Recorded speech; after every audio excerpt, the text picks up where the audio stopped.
موضوع الفيديو الوزارة عملية نقطة فيديو سنة وكذا كلمة خاصة لما نقول سيدي هو شقين كلام السوق شكلام كاشف بالحكم أحمر يهرب تدخل بالجنة horta dibadaan ku maqnaa anigu qurbajoog mahay dibadyaal baan ahay ma garatay dalkaa ee bedel haddaan mar hore awoodana sitay iyo baabuur iyo lasoo raacatay jiraa mar hore soo ordi laha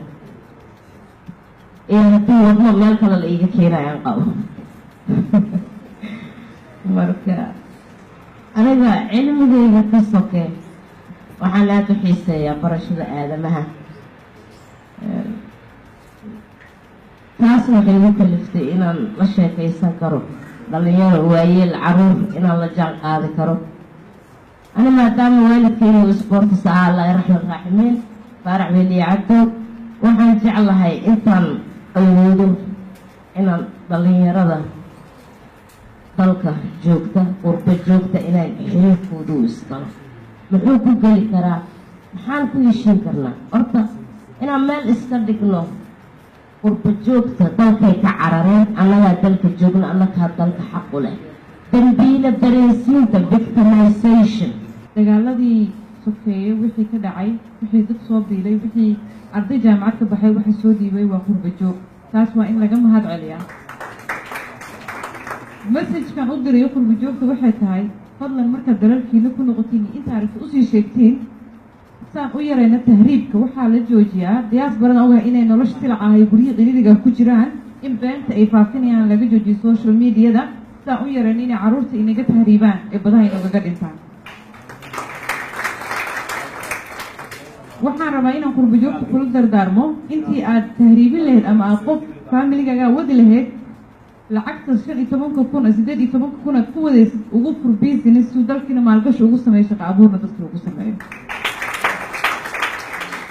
waxaan rabaa inaan kusoo gabagabeeyo dareen aan ogahay oo qof kastoo qurba jooga uu dareemayo oo ah maalinta aad kasoo degtid aadan cadde oo aad aragtid badda I'm sure qof kastoo idinka mid ah uu soo degay inuu arkay markii badda diyaaradda soo kormarto I think qof kastoo diyaaraddii maanta soo degayay 3-4 mar ilin baa kusoo wada istaagtay markii aadan cadde soo degeenna way ilmaanayeen waxaa rabay inaan idinkaga taga dareenkaas and there is no place like home Soomaaliya ha noolaa sida aan uga gudbi karnaa caqabadaha jira ee maaragtay qurba joogta iyo qaran joogta horta koo waa in la is-aaminaa dabcan is-aaminaadu waa shay muhiim ah haddii labada qofood maaragtay ay kala shakisan yihiin oo ay kala didsan yihiin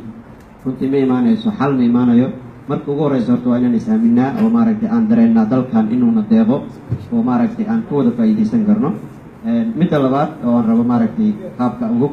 uga gudbi karna caqabadaha ay tahay in la helo maaragtay job sharing qofka localka waxaa laga yaabaa in uu aaminsan yahay qofkan qurbaha ka yimid wuxuu yaqaanaa luuqadii dabcan asagoona kasoo bixin jaamacadoo kale ama aanan kasoo bixin maxad ayaa waxaa laga yaabaa keliya luuqadii inuu yaqaano dabcan qofka shaqaalaysiinaya marka uu u doorto luuqadda ingiliishka dabcan marka dhalinyarada ayagana maaragtay qurbajoogta markay shaqadii helaan oo kale in ayagana aysan raadin qof kaloo qurbajooga aysan u wacan qofkii localka inay dhahaan dabcan waxaa rabaa inaan abuuro maaragtay isdhexgal waa inaan idhaahdaa maanta shaqadana soo banaanaatay intaan wici lahaa qof kaloo qurbajooga in aan qofkii qaran jooga ah uga faa'iideeyo oo aan maaragta aan idhaahdo maaragta soo dhawow